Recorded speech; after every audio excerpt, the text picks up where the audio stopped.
Sawang-sawang indah manis pasuryanmu, tak kudang-kudang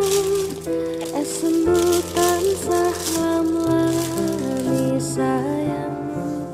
dosikarane ati